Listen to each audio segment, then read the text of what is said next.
자, 오늘은 나합격 위험물 기능사 두 번째 파트에 해당하는 연소와 화재에 대한 내용을 보도록 하겠습니다. 파트 1에 해당하는 그 핵심 기초화학에 대해서는 단독으로 문제가 출제된다기보다는 본격적인 문제에 활용될 수 있는 기본적인 지식들, 화학과 관련된 지식들이라고 보시면 되지만, 자, 오늘부터 들어가는 이 연소, 화재, 소화라든가 이 이후의 챕터들은 단독으로 출제가 되는 하나의 큰 맥락으로서 중요한 부분들이라고 보시면 되는데요. 그 중에서 연소와 화재 이 부분은 출제 비중이 다른 파트보다는 좀 적은 부분입니다. 지금 파트가 연소, 화재가 있고요. 그 다음 파트가 소화 부분이 있고, 자, 위험물과 관련된 부분, 그 다음에 제조소 등, 그 다음에 위험물 안전관리법, 이 순서대로 이제 위험물 기능사의 책 구성이 진행이 되는데, 자, 위험물 기능사를 따는 이유 자체가 위험물에 대한 그 위험성을 컨트롤할 수 있는, 조절 관리할 수 있는 그런 사람에게 자격을 주기 위함입니다. 자, 일단 위험물이 위험한 이유가 연소가 될 수 있고, 이로 인해서 불이 나는 재난이 발생할 수 있죠. 자, 이런 화재가 어떤 종류가 있고 어떤 연소의 형태가 있는지를 아는 것이 위험물 기능사의 첫 번째 시험 범위라고 보시면 되겠고, 그리고 이 불이 났다면 불이 난 걸로 끝나는 게 아니라 불을 끌 수 있는, 그리고 이 불을 끌 때 실무적으로 불을 끈다기보다는 이 화재에 어떻게 대처하면 좋은지, 소화 방법을 어떤 방법을 쓰는 것이 좋은지 판단하는 능력을 보는 것이 두 번째 소화 파트입니다. 그 다음에 위험물이 1류부터 6류까지 이어지는데 이 위험물을 잘 구분하는 것들, 그리고 위험물을 취급하는 곳들을 제조소 등이라고 뭉쳐서 부르는데 이 제조소 등별로 어떤 관리 규정을 따라야 하는지, 그리고 기타 다른 행정적인 사항과 관련해서 위험물 안전관리법에 어떤 내용들을 숙지하고 있는지, 이렇게 5가지 파트를 중점적으로 시험에 출제하는 것이 위험물 기능사의 시험입니다. 그 중에서 연소는 이제 다른 부분들과 연결이 되기도 하고 단독으로 출제되는 비중은 다른 부분에 비해서는 약간 적으니까 조금 가벼운 마음으로 연소에 대한 것들이 어떤 것이 있는지 한번 보도록 하겠습니다. 자, 연소라는 것은 쉽게 말하면 불 나는 거죠. 자, 불이 나는 것인데 이걸 어렵게 표현을 하자면 가연물이 점화원에 의해서 산소와 반응하며 열과 빛을 내며 불에 타는 현상이다 라고 표현을 합니다. 자, 이것을 이제 줄여서 얘기하자면 가연물, 산소공급원, 점화원이 필요한 것이 연소의 3요소다 라고 정리를 할 수 있어요. 자, 다시 얘기하자면 연소는 불이 나는 건데, 자, 불은 그냥 불을 붙인다고 해서 불이 붙는 것이 아니라 가연물, 산소공급원, 점화원 3가지가 다 갖춰졌을 때 그때 불이 나는 것이 연소이다 라는 것을 알고 계시면 되겠고요. 자, 연소의 3요소는 가연물, 산소공급원, 점화원인데 이것들을 이제 구분하는 것이 필요하겠습니다. 예를 들어서 첫 번째 상황에서 공기 중에 라이터를 켤 때 알코올 램프도 마찬가지고 가스레인지에 가스 버너, 가스불을 켜는 이 상황도 마찬가지입니다. 자, 공기 중에 라이터를 켰을 때 연소가 시작되는가? 자, 공기가 산소공급원이고 라이터가 점화원인데 여기에서 가연물이 없기 때문에 연소는 시작되지 않습니다. 엄연히 따지고 보면은 그 라이터 안에 가스, 알코올 램프 안에 알코올 자체가 그 가연물입니다. 불에 탈 수 있는 물질이기 때문에 불이 붙지만 여기에서 얘기하는 연소라는 건 다른 물질을 태운다는 뜻의 연소가 시작되지 않는다고 표현을 한 거고요.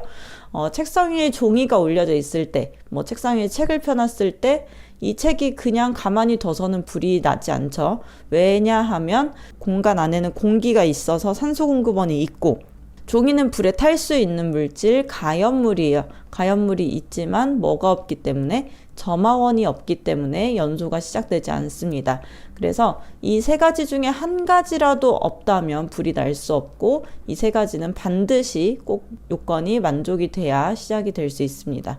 자, 연소의 3요소가 기본인데 여기에 하나 더 추가해서 생각할 수 있는 것이 네 번째 요소, 연쇄 반응입니다. 자, 연쇄 반응은 연속적으로 반응이 일어난다는 뜻인데요.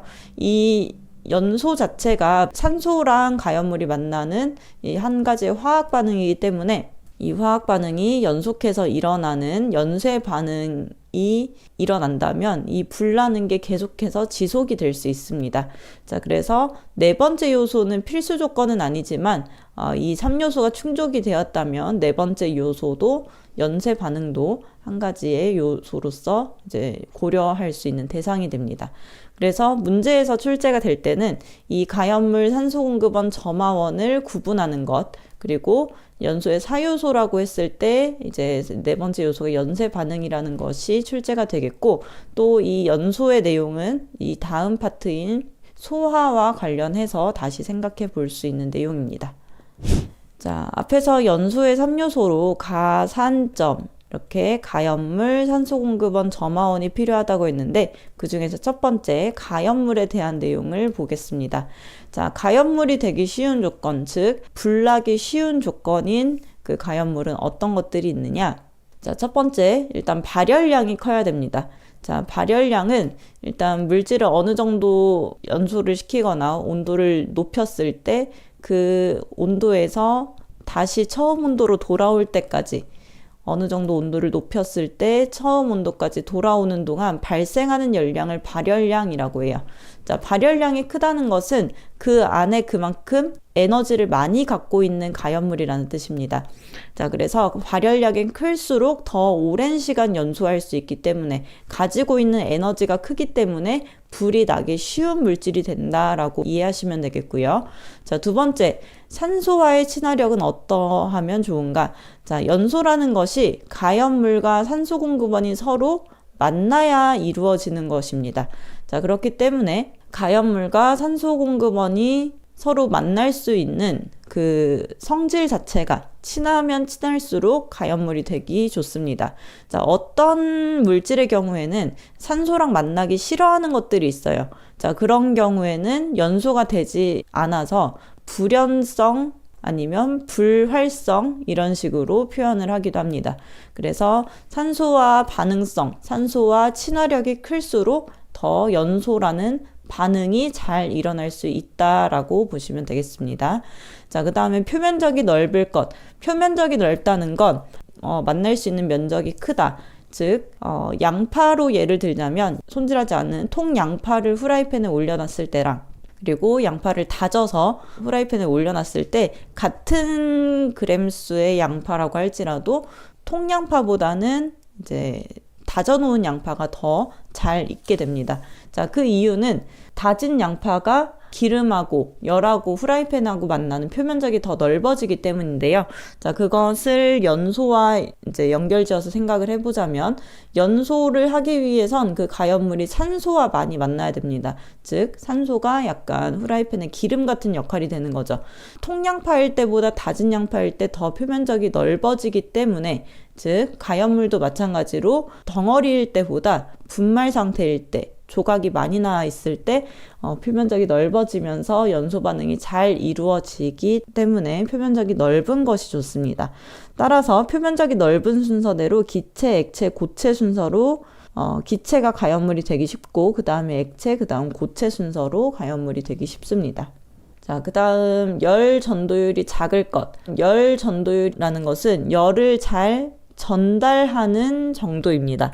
자, 열을 전달한다는 것은 주변의 열을 뜨겁게 만들 수 있지만 지금 우리가 보는 초점은 연소, 불이 나기 위해서 필요한 조건을 보는 거기 때문에 불이 나려면 뜨거워야 돼요. 뜨거우려면 열이 전달되지 않고 한쪽에 모여 있어야 됩니다. 자, 그래서 열 전도율은 열을 전달하는 정도이기 때문에 전달하게 되면 한 부분에 온도 상승이 쉽지 않습니다. 한 곳에 모여 있을수록 온도 상승이 쉽습니다. 그래서 열 전도율이 작아야 인화점이나 발화점, 온도가 빨리 올라야 불이 나는 거기 때문에 인화점하고 발화점에 도달하는 시간이 짧아서 가연물이 되기 쉽습니다. 다음에 활성화 에너지는 작아야 합니다. 자, 활성화 에너지란 화학 반응이 일어나는데 필요한 에너지인데요. 아래쪽을 보시면 어떤 반응물이 이렇게 있을 때 이 반응물이 뭐 A랑 B가 있다. 이게 C랑 D가 된다. 그냥 이렇게 부드럽게 이렇게 지나가는 것이 아니라 이 언덕을 넘어야만 화살표가 진행이 되는 거라고 보시면 됩니다.